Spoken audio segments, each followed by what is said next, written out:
Selamat datang kembali di penelusuran mendalam kita. Oke, kali ini kita mau gali lagi nih pemikiran dari buku The Success Principles. Ya, Fokus kita sekarang lebih spesifik ke bagian membangun tim pendukung, utamanya di bab 41. betul. Jadi misi kita hari ini kita pengen ngerti banget gitu. Kenapa sih mendelegasikan tugas, terus bangun tim yang solid itu kok jadi krusial banget? Penting ya. Penting, supaya kita bisa fokus ke kekuatan inti kita, dan ya hasil akhirnya bisa lebih signifikan.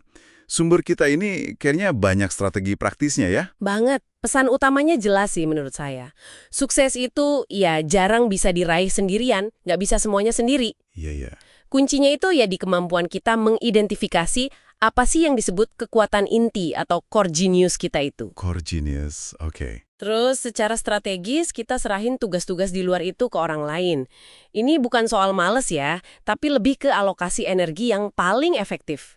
Efektivitas energi. Nah, mari kita coba bedah gimana buku ini ngasih saran buat kita. Oke, kita mulai dari konsep kekuatan intinya dulu kali ya. Ini kan dibahas juga sebelum masuk strategi tim. Boleh. Jadi ini tuh aktivitas atau keahlian unik kita gitu ya. Hal yang kita lakuin tuh bagus banget hasilnya, penuh semangat, dan mungkin rasanya alami aja gitu. Nggak kayak kerja ya? Iya, nggak kayak kerja. Coba deh, Anda refleksikan sebentar. Aktivitas apa sih yang benar-benar bikin Anda hidup dan ngasih nilai paling gede? Nah itu dia. Soalnya buku ini kan kontrasin banget sama orang yang habis waktunya buat ngerjain ya semua hal, termasuk yang dia nggak suka atau nggak jago. Bener banget. Dan fokus ke core genius ini bukan cuma soal efisiensi loh, tapi juga soal energi kita, bahkan kebahagiaan kita. Oh, gitu ya? Iya, sumber ini jelasin kalau orang sukses itu mendelegasikan bukan karena mereka males, tapi karena mereka sadar betul di mana energi mereka paling berharga. Paham. Jadi, melepaskan tugas-tugas yang ya ampun nguras energi banget atau emang bukan keahlian kita, itu kayak ngebebasin kapasitas mental sama waktu. Buat mikir yang lebih penting ya? Betul, buat inovasi, mikir strategis, atau kerjaan mendalam yang cuma kita yang bisa lakuin. Nah, kerangka kerjanya ini dijabarin bagus banget di bab 41 soal bangun tim itu. Nah, itu dia buku ini ngasih proses praktis ya, namanya proses fokus total. Kayaknya sih cukup simpel. Gimana tuh? Pertama, kita bikin daftar lengkap semua aktivitas kita. Kerja, pribadi, sukarela, pokoknya semua yang makan waktu. Oke, inventarisasi dulu. Terus kedua, dari daftar itu kita tandain 1-3 aktivitas yang benar-benar core genius kita. Yang paling inti ya. Ya. Ketiga, kita identifikasi mana nih tugas yang bisa didelegasiin, entah karena kita nggak suka, nggak jago, atau, nah ini penting, orang lain bisa kerjain lebih bagus, cepet, atau murah. Bisa lebih efektif di tangan orang lain ya. Betul. Terakhir, cari aktivitas yang, ya udah dieliminasi aja. Nilainya rendah, nggak dukung core genius kita, buang-buang waktu aja. Menarik nih, di bab 41 ini penekanannya bahwa tim pendukung itu konsepnya luas banget. Oh ya, maksudnya gimana? Jadi, ini tuh bukan cuma soal kita rekrut asisten atau akuntan profesional gitu. Oke. Bisa jadi relawan buat proyek komunitas kita atau asisten rumah tangga yang ngebebasin waktu dari kerjaan rumah. Bener juga ya. Bahkan buat pelajar nih bisa jadi teman belajar atau mentor. Prinsipnya universal. Wah, jadi nggak cuma buat CEO ya? Sama sekali nggak. Contohnya di buku ini ada yang agak ekstrim, si Raymond Aron. Dia delegasiin seluruh proses pindahan rumahnya. Seluruhnya? Gimana tuh? Dari ngepak barang di rumah lama sampai Natal lagi di rumah baru, sementara dia sendiri lagi liburan. Wah, gila juga ya. Itu level kepercayaan sama sistem delegasinya udah tinggi banget berarti. Iya kan? Nah, ini nunjukin seberapa jauh sistem delegasi itu bisa dibangun. Ada kutipan yang menurut saya ngena banget nih dari sumber ini, dan relevan sama ide bangun tim di bab 41. Apa tuh? Katanya gini, ada orang di luar sana yang bener-bener nikmatin ngelakuin hal-hal yang Anda benci. Menarik. Dan seringkali mereka ngelakuinnya jauh lebih baik.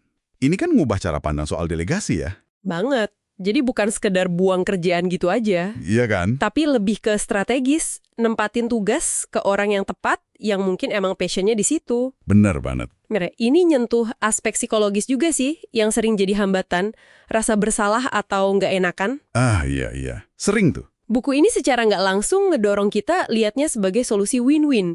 Kita fokus ke core genius, orang lain dapat kerjaan atau kesempatan ngelakuin yang mereka suka atau kuasai. Masuk akal. Nah, kemampuan bangun tim dan delegasi efektif ini, seperti ditekankan di bab 41, juga nyambung banget sama kemampuan bilang, enggak.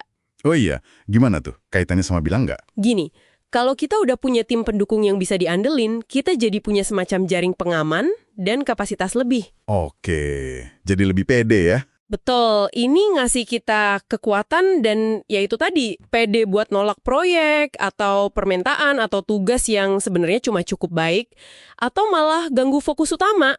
Nggak ngerasa harus ngerjain semuanya sendiri lagi. Persis, jadi delegasi yang efektif itu ngebebasin kita buat bilang, ya, cuma buat peluang yang luar biasa, yang benar-benar sejalan sama core genius dan tujuan besar kita. Jadi kesimpulannya nih ya, membangun tim pendukung yang kuat sama menguasai seni delegasi kayak yang diurai di bab 41 ini, itu jadi fondasi ya, Fondasi penting. buat maksimalkan potensi, dampak, bahkan mungkin kebahagiaan kita dengan cara musatin energi ke area unik kita itu. Bisa diringkas gitu. Dari penelusuran kita hari ini, terutama inti bab 41. Pertama, kenali dulu deh apa core genius Anda. Jelasin itu. Oke, kenali diri. Kedua, proaktif bangun jaringan pendukung di sekitar Anda. Bisa formal, bisa informal. Bangun timnya. Ketiga, jangan ragu-ragu buat delegasiin tugas-tugas yang di luar core genius atau yang nguras energi Anda secara nggak seimbang. Anggap ini langkah strategis, bukan tanda lemah. Strategis ya, bukan malas. Oke, sebagai penutup nih, ada pemikiran buat Anda bawa pulang. Silakan. Coba pikirin deh, satu tugas spesifik minggu ini yang paling sering Anda tunda atau paling Anda benci, atau yang rasanya nguras energi banget. Pasti ada ya. Pasti ada. Sekarang, coba bayangin, siapa orang di jaringan Anda atau siapa yang bisa Anda cari yang mungkin justru senang atau jago banget ngerjain tugas itu. Oke. Terus gimana kalau Anda delegasiin tugas itu? Energi apa yang bakal kebebas buat Anda pakai ke hal yang jauh lebih penting, lebih bermakna sesuai core genius Anda? Pertanyaan bagus buat refleksi. Ingat ya, diskusi kita ini ambil inspirasi dari wawasan di kutipan buku The Success Principles, khususnya penekanan soal bangun tim dan delegasi di bab 41. Semoga ini bisa kasih percikan ide buat langkah Anda selanjutnya ya.